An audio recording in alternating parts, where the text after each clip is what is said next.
Hello बच्चों, पाठ 8 है आपका अनमोल वचन। इस पाठ में हम दोहे पढ़ेंगे। आप जानते हैं कि बहुत से कवियों ने दोहों की रचना बहुतायत में की है, मतलब दोहों की रचना बहुत ज़्यादा की है, जैसे तुलसीदास, कबीरदास, रहीमदास आदि।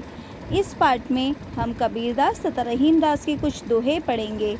दोहों की विशेषता यह होती है कि मात्र 2 पंक्तियों में ही शिक्षा, जीवन का सार, दर्शन आदि विषयों को ऐसे पिरोया जाता है बेटा कि उसे पढ़ने में वो हमें रोचक भी लगता है और उससे हमें ज्ञान भी मिलता है।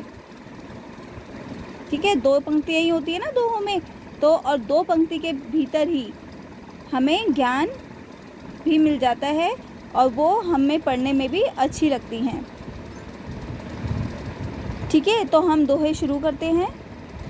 पहला दोहा है, ऐसी वाणी बोलिए मन का आपा खोए, औरन को शीतल करे आपहु शीतल होए। मतलब हमें ऐसी बानी बोलनी चाहिए, बानी मतलब वाणी, ऐसा बोलना चाहिए कि मन का आपा खोए, कि वो मन का आपा खोए अर्थात मन को अच्छा लगे, औरन को शीतल करे, और जो दूसरा सुन रहा है आपकी आवाज़ उसको भी अच्छा लगे, आपहु शीतल होए, और आपको भी अच्छा लगे। मतलब हमें ऐसी वाणी, कठोर वाणी नहीं बोलनी चाहिए कि जिससे किसी दूसरे को बुरा लगे। ठीक है, तो कबीरदास जी इस दोहे में मधुर वाणी बोलने के लिए कह रहे हैं कि हमें मधुर वाणी का प्रयोग करना चाहिए। अगला दोहा पढ़ेंगे, वृक्ष कबहू नहीं फल भके, नदी न सचे नीर, परमारथ के कारणे साधुन धरा शरीर। वृक्ष, वृक्ष मतलब वृक्ष, पेड़, कभू नहीं फल भके, भके मतलब खाएं, तो वृक्ष कभी भी अपने फल नहीं खाते हैं। नदी न सचे नीर, और जो नदी होती है अपना जल कभी भी एकत्र करके नहीं रखती है, ना ही अपना कभी जल पीती है।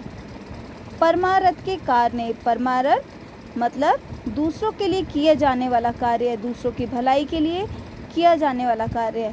साधुन धरा शरीर, साधुन अच्छे लोगों ने, धरा धारण किया है शरीर। तो जैसे वृक्ष कभी भी अपने फल नहीं खाते हैं, नदी अपना जल नहीं पीती है, उसी तरह से जो साधु हैं, साधु मतलब जो अच्छे लोग हैं, तो उन अच्छे लोगों ने अपना शरीर दूसरों की भलाई के लिए, दूसरों के लिए किए जाने वाले कार्य के लिए अपना शरीर धारण किया है।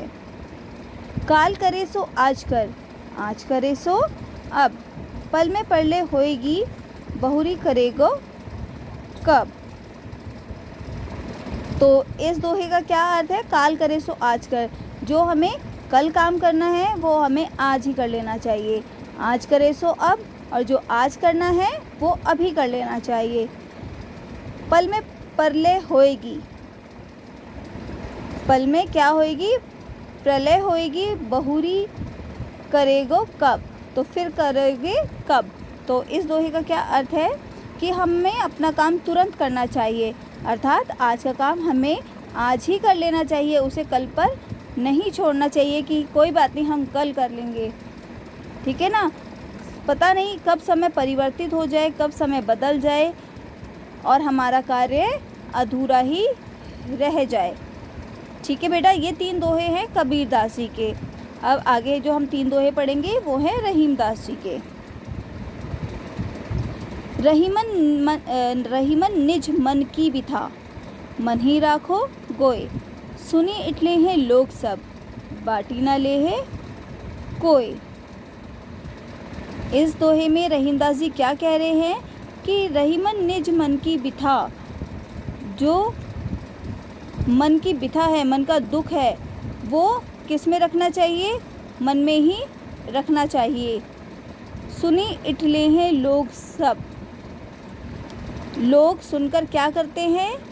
मजाक ही उड़ाते हैं और उस दुख को कोई नहीं बांटता है। तो क्या कहा है इस दोहे में? मन की व्यथा को मन में रखना ही उचित है, क्योंकि हमारी व्यथा, हमारी पीड़ा को सुनकर लोग मजाक ही उड़ाएंगे, कोई भी मदद नहीं करेगा। ठीक है। इसका ये मतलब नहीं है कि आपकी कोई प्रॉब्लम है तो अपनी मम्मी से शेयर नहीं करेंगे, आप अपने पेरेंट्स से शेयर कर सकते हैं, लेकिन हर किसी के सामने, चाहे कोई आपका फ्रेंड हो, चाहे कोई भी हो, अड़ोस पड़ोस में हो, हर किसी के सामने अपनी प्रॉब्लम शेयर नहीं करनी चाहिए। ठीक है बेटा। रहीमन धागा प्रेम का, मत तोड़ो चटकाए, टूटे से फिर ना जुड़े, जुड़े गांठ पड़ जाए। रहीमदास जी इस दोहे में क्या कहते हैं कि रहीमन धागा प्रेम का, जो एक प्रेम का धागा है उसको झटके से नहीं तोड़ देना चाहिए।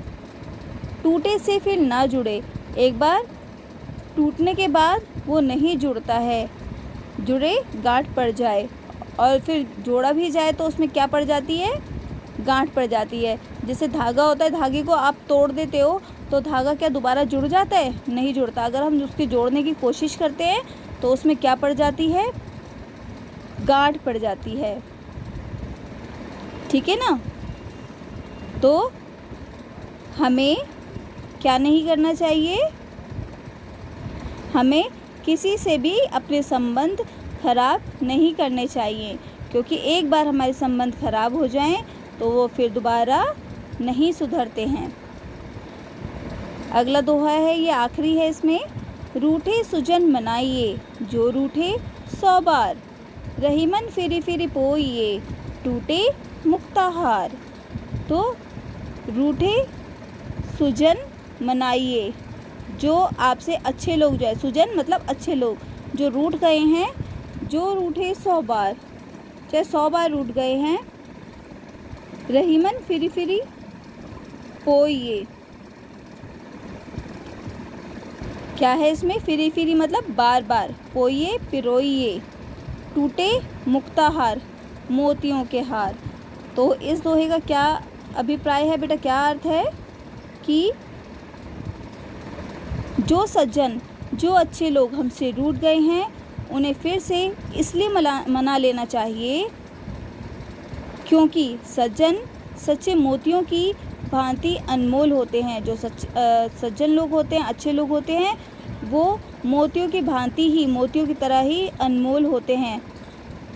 उनके रूठ जाने पर उनसे सदा के लिए संबंध तोड़ना अच्छा नहीं है, उचित नहीं है, क्योंकि वे हमारा क्या चाहते हैं, क्या चाहते हैं, भला ही चाहते हैं। जो अच्छे लोग होंगे, जो आपसे प्यार करते हैं, वो आपका भला ही चाहेंगे, चाहे वो आपकी गलती पर आपको डांट भी दें, लेकिन वो आपका भला ही चाहते हैं। ठीक है बेटा। ये आपके इस पाठ में 6 दोहे हैं। इन दोहों के प्रसंग सहित व्याख्या भी करवाऊंगी बेटा मैं। आप इन दोहों को अच्छी तरह से पढ़ेंगे और याद भी करेंगे। ठीक है बेटा, धन्यवाद।